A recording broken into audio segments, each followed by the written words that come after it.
Okay, so very good morning to all of you. We are going to start with our unit number 2 today. Unit 1 is already completed. Unit 1, you all have calculated the various matrices, incidence matrices, which are used to represent the given power system network into a geometrical configuration. And this geometrical configuration used to have a graph, then tree, co-tree, all this we have seen, and we have calculated the various matrices accordingly.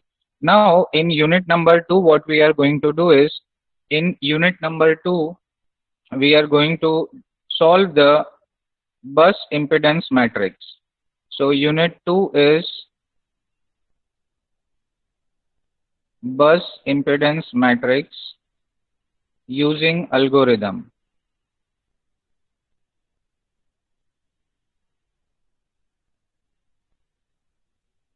By algorithm.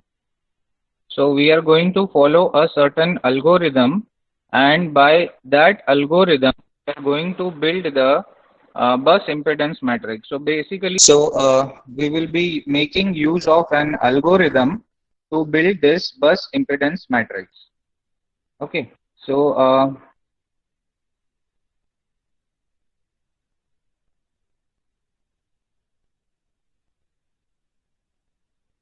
today we are going to start with this particular topic, that is building of bus impedance matrix by using algorithm. Now, for building this matrix, we would require a set of formulas.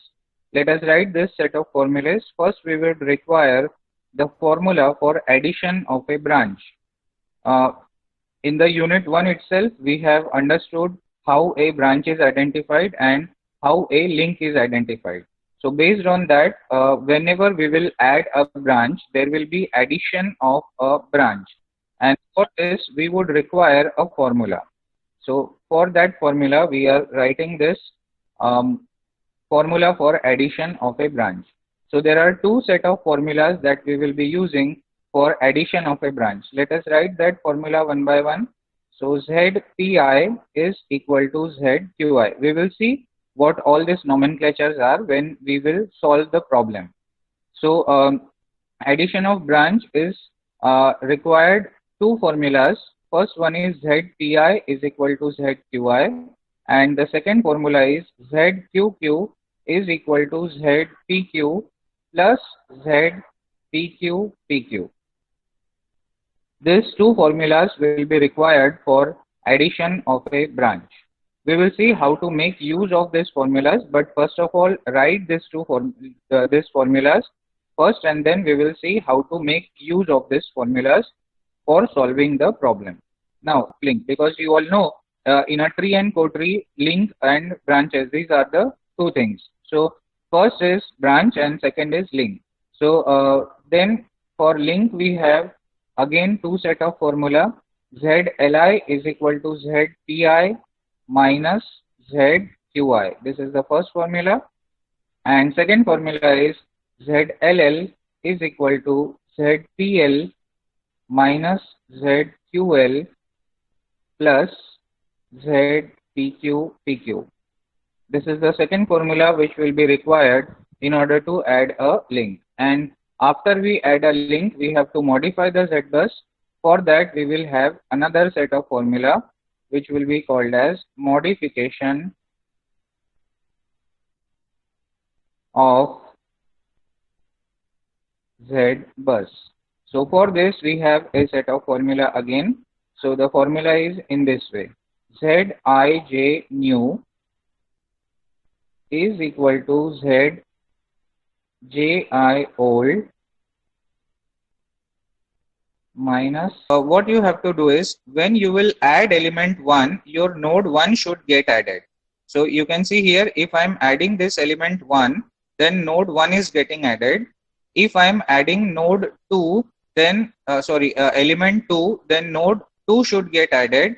If I am adding element 3, then node 3 should get added. That's why I am giving the name 3 to this particular element.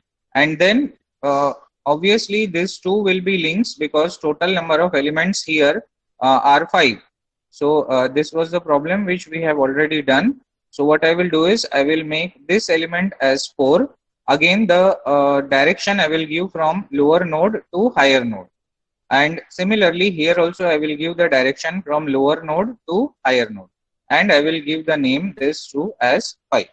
So here in this problem, let's say that this is a problem which is already given to us. So this will be the problem which is already given to us, and we will be asked to find Z bus. So what will be the task? Task will be to find Z bus. In order to find Z bus, we will require all the values of the self impedances of these elements. So let me write the values of the self impedances of elements one by one. Let's say the value of this element is 0.1 per unit. Value of this element is 0.2 per unit. Value of this is, let's say, 0.3 per unit. The value of this element is, let's say, 0.1 per unit. And the value of this unit, let's say, 0.4 as the value. So these values will be provided to you in the numerical. If these values are not provided to us in the numerical, then it will be difficult for us to solve the numerical. So in order to solve the numerical, we would require all these values which will be given in the particular problem. So here, even if the problem, they have given identified what is the link and what is the branch, if such was the case that they have not given us, we are supposed to do that, है ना? मतलब उन्होंने problem में नहीं दिया है, problem में let's take for an example, उन्होंने इसको भी डार्क लाइन बनाया है, इसको भी डार्क लाइन बनाया है. What is the meaning of that? Meaning of that is they have not given which element to take as branch and which element to take as link. So in that case, आप सभी को पता है कि हमने thumb rule क्या बताया है. हमने थंब रूल ये बताया है कि स्टार्टिंग के जो एलिमेंट्स है वो ब्रांचेस रहने चाहिए और बाद में के जो एलिमेंट्स है वो लिंक रहने चाहिए. कोशिश ये करो कि स्टार्टिंग के जो एलिमेंट्स है वो ब्रांचेस रहे और लास्ट के जो एलिमेंट्स है वो लिंक रहे. बट ऐसा करते हुए जो रूल्स है वो ब्रेक नहीं होने चाहिए. रूल्स क्या है? पहला रूल ये है कि ब्रांचेस चूज करते समय हमें सारे नोड्स अवेलेबल चाहिए, ये फर्स्ट रूल है. सेकेंड रूल है, जब आप ब्रांच चूज करोगे तो कोई भी क्लोज पाथ नहीं चाहिए, बराबर. तो ये दो रूल अगर आपके सेटिस्फाइड हो रहे हैं 1, 2 और 3 को ब्रांच लेके, तो आप 1, 2, 3 को ब्रांच ले सकते हो. अदरवाइज आप 1, 2, 3 को ब्रांच नहीं ले पाओगे, आपको किसी और एलिमेंट्स को ब्रांच लेना पड़ेगा. अब हमारे इस यूनिट के साथ ये सीक्वेंस का क्या रिलेशनशिप है, लेट अस अंडरस्टैंड. हमने अभी थोड़ी देर पहले कुछ फॉर्मूलेज लिखे, है ना, ये हमारे फॉर्मूलेज हमने लिखे. ये फॉर्मूलेज को हमें एक एक करके ये जो प्रॉब्लम दिया हुआ है इस प्रॉब्लम के सीक्वेंस में लगाते जाना है और लगा के ये फॉर्मूलेज के हिसाब से हमें ये जेड बस निकालना है. तो जब आप अब इसका जो पूरा प्रोसेस है इसको एक पर्टिकुलर नाम दिया है. क्या नाम दिया है? ये प्रोसेस को इन्होंने नाम दिया है अल्गोरिदम, है ना. देखो यहाँ पे by algorithm technique. That means आपने बस इम्पिडेंस मैट्रिक्स तो निकालनी है, बट कैसे? आपको बस इम्पिडेंस मैट्रिक्स निकालनी है एक पर्टिकुलर अल्गोरिदम से. Do you know what is the algorithm? I hope algorithm का मीनिंग है स्टेप्स, ठीक है. So I will write here algorithm means steps to be followed. So algorithm से हमारा मीनिंग है हमें स्टेप्स फॉलो करना है. तो क्या स्टेप्स फॉलो करना है? स्टेप फॉलो करना है हमें इस यूनिट में. Steps to be followed is, एक ही पॉइंट है, बहुत ज्यादा पॉइंट नहीं है, हमें एक ही पॉइंट फॉलो करना है. Steps to be followed is add the elements one by one. Add elements according to their sequence.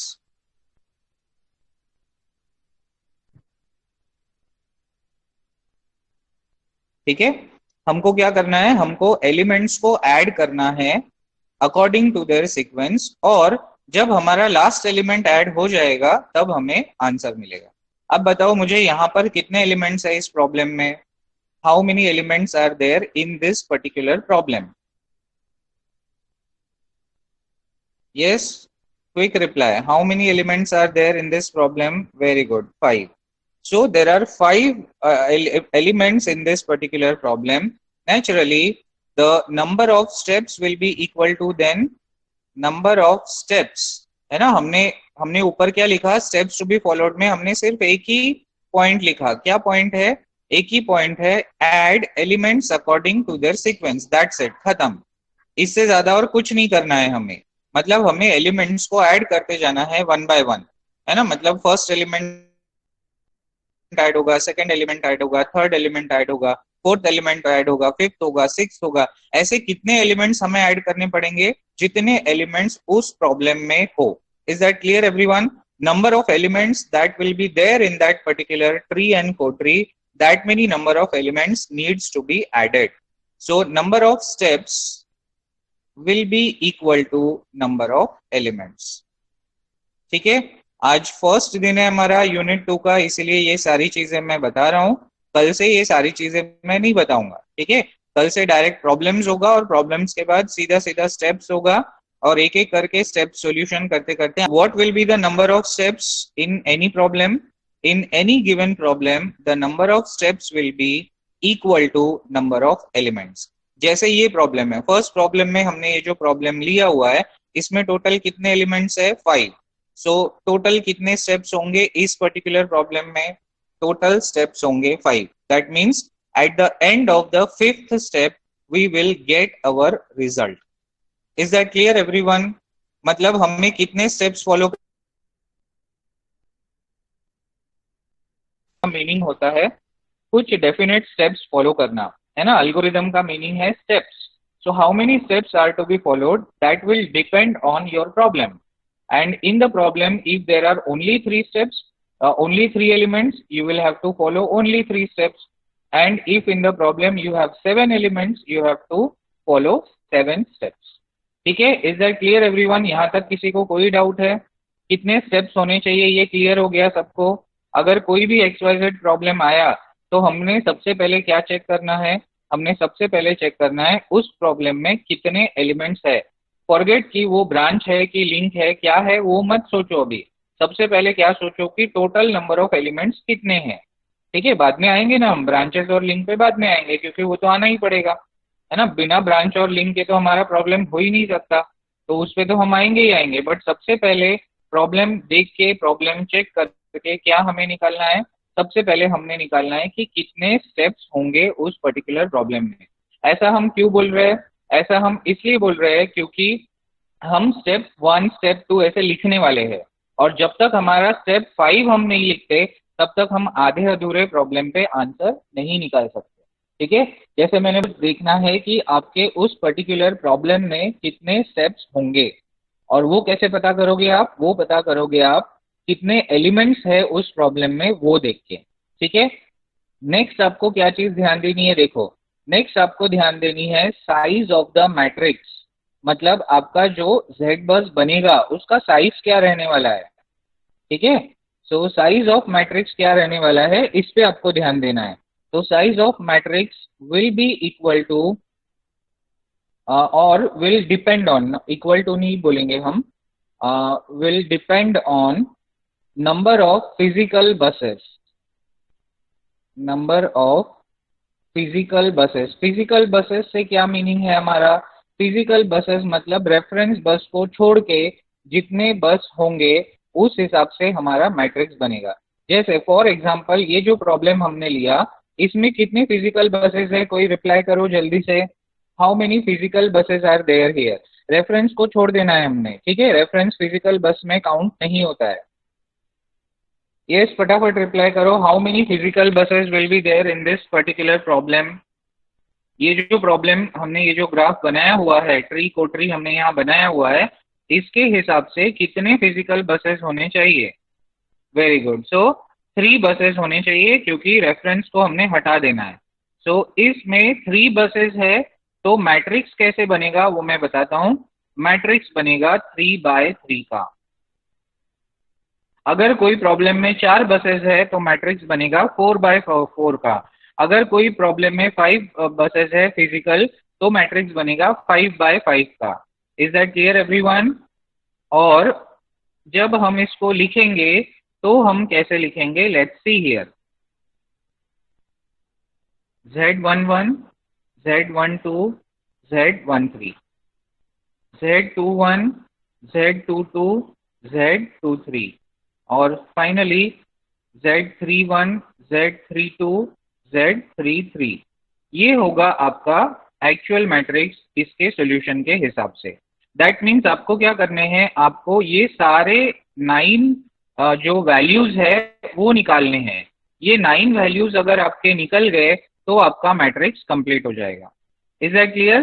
देखो यहाँ पे 3 बसेस थे, तो 3 बसेस थे तो ये 3x3 मैट्रिक्स बनाया मैंने, और 3x3 मैट्रिक्स में Z11, Z12, Z13, फिर Z21, Z22, Z23, Z31, Z32, Z33। ये आपको सारे वैल्यूज निकालने हैं, और ये वैल्यूज एक बार आपके निकल गए तो आपका ये सॉल्यूशन कंप्लीट हुआ। Is that clear everyone? See today is the first day of our unit 2, तो सारे बेसिक्स मैं बता रहा हूँ जो यूनिट 2 में हमें लगने वाले हैं।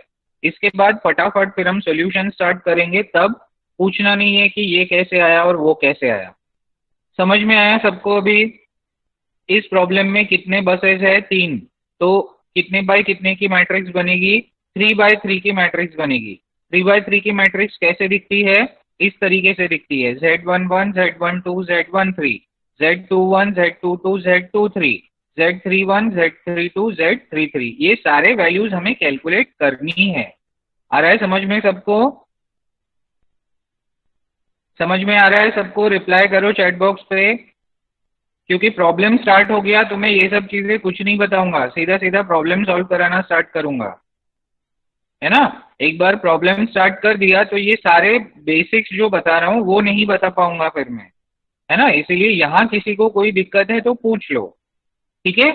अब देखो, यहाँ जो हमने मैट्रिक्स लिखा हुआ है, यहाँ पर कुछ मैट्रिक्स के जो वैल्यूज है वो सेम रहेंगे। कौन कौन से? Let's see.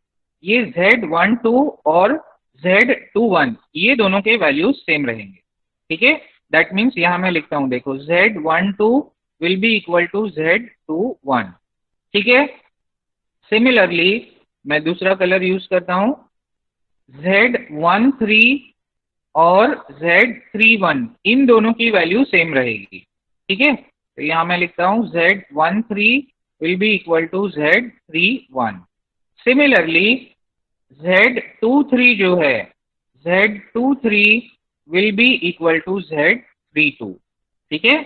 मतलब Z23 will be equal to Z32, ठीक है? और ये जो पूरे डायगोनल एलिमेंट्स है ये पूरे अलग रहेंगे। ये डायगोनल एलिमेंट एक दूसरे से कभी भी मैच नहीं होंगे, ठीक है? ये जो पूरे डायगोनल एलिमेंट्स है इनकी वैल्यू टोटली अलग रहेगी, जो कि किसी से भी मैच नहीं होगी, ठीक है? दैट मीन्स इस मैट्रिक्स में टोटल कितने वैल्यूज है? 9 वैल्यूज है। 9 वैल्यूज में से कितने वैल्यूज एक दूसरे से मिलते हैं? ये वैल्यूज एक दूसरे से मिलते हैं, मतलब 1, 2, 3, 4, 5, 6 values will be identical to each other, and these 3 values will be entirely different from each other. That means अगर आपने 1, 2 निकाला तो ऑटोमेटिकली 2, 1 मिल जाएगा, अगर 1, 3 निकाला तो 3, 1 मिल जाएगा, अगर 2, 3 निकाला तो 3, 2 मिल जाएगा। रिपीटेडली निकालना नहीं पड़ेगा। Okay, is that clear everyone?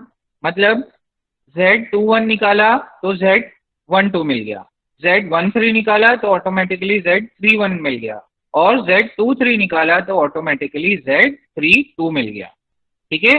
That means ये वैल्यूज रिपीटेडली आपको कैलकुलेट नहीं करने हैं।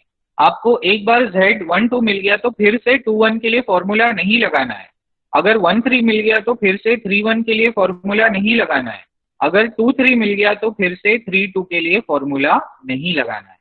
सिमिलरली अगर मैं रिवर्स जाता हूं, मतलब अगर आपको पहले 2, 1 मिल गया तो 1, 2 के लिए निकालने की जरूरत नहीं है, अगर 3, 1 मिल गया तो 1, 3 के लिए निकालने की जरूरत नहीं है। सिमिलरली अगर 3, 2 मिल गया तो 2, 3 निकालने की जरूरत नहीं है, क्योंकि ये पूरे एक दूसरे से सेम रहने वाले हैं। Okay, is that clear everyone? ये कॉन्सेप्ट ध्यान में आया सभी को? दैट मीन्स जब आपका मैट्रिक्स निकलेगा तब आपको ये ध्यान रखना है कि 1, 2 और 2, 1 सेम हो, 1, 3 और 3, 1 सेम हो, 2, 3 और 3, 2 सेम हो। अगर आपने फिर भी अलग अलग वैल्यूज लिख दिए तो फिर आपका मैट्रिक्स गलत हो जाएगा और आपको ना तो एमसीक्यू के सवालों के जवाब मिलेंगे और ना तो अगर आपका क्वेश्चन पेपर ऑफलाइन हुआ तो आपको सही आंसर के सही मार्क्स मिलेंगे। Is that clear everyone? Z बस का कॉन्सेप्ट पूरा क्लियर हो गया सबको? यहाँ टोटल 9 वैल्यूज है। 9 वैल्यूज में से 3 वैल्यूज रिपीटेड है, 1 2 3 ये मिल गए तो सेम रिप्लिका यहाँ होना है, और ये जो 3 है ये टोटली डिफरेंट है। Is that clear everyone? Reply करो चैट बॉक्स पे। These are all the basics to solve the problems in unit number 2।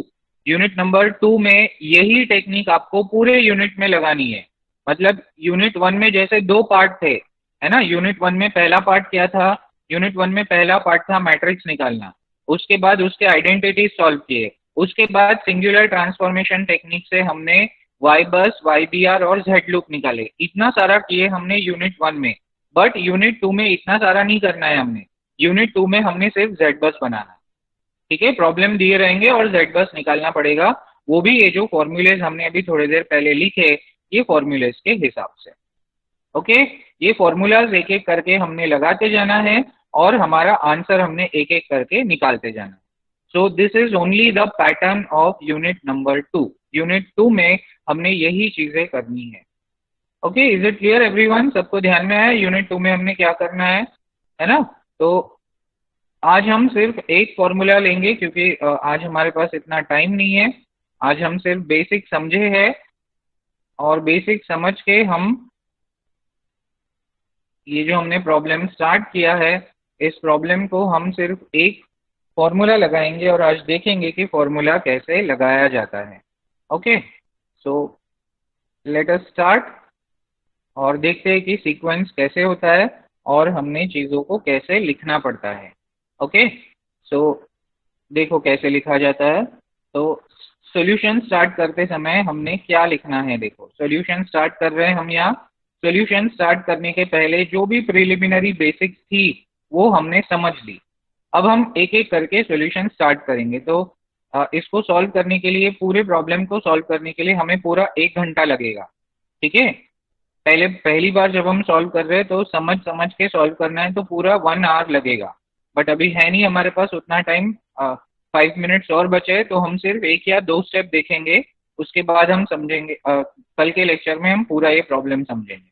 ठीक है, स्टेप 1 देखो। स्टेप 1, ऐड एलिमेंट 1, ऐसे ही हमने लिखना है। ठीक है, हम यहाँ क्या ऐड कर रहे हैं? हर एलिमेंट को। Add element 1। अब एलिमेंट 1 क्या है बताओ? ब्रांच है कि लिंक है? विच इज ए, क्या है एलिमेंट 1? क्या है? देखो डायग्राम में देखो, element 1 is drawn by dark line and which is represented by, element 1 किससे रिप्रेजेंट होगा फिर? ब्रांच होगा कि लिंक होगा? जल्दी से बताओ। Okay, so element 1 will be a branch. Now आप लोगों ने ब्रांच के लिए फॉर्मूला ऑलरेडी लिखा हुआ है। लिखा हुआ है कि नहीं लिखा हुआ है बताओ? Let us see what is the formula जो हमने लिखा हुआ है। अब ये फर्स्ट प्रॉब्लम है इसीलिए हमें थोड़ा सा देखना पड़ेगा, अदरवाइज 2-3 प्रॉब्लम हमने सॉल्व कर लिया तो हमें फटाफट ये सीक्वेंस याद आते जाएगा, राइट? सो हमने एडिशन ऑफ ब्रांच के लिए 2 फॉर्मूला लिखे थे। लिख देता हूँ फिर से, आप लोग देख लीजिए।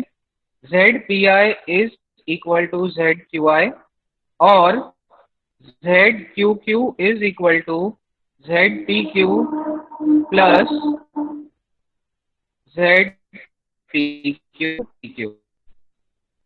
ये 2 फॉर्मूलेस थे जो हमने लिखे थे एडिशन ऑफ ब्रांच के लिए, बराबर?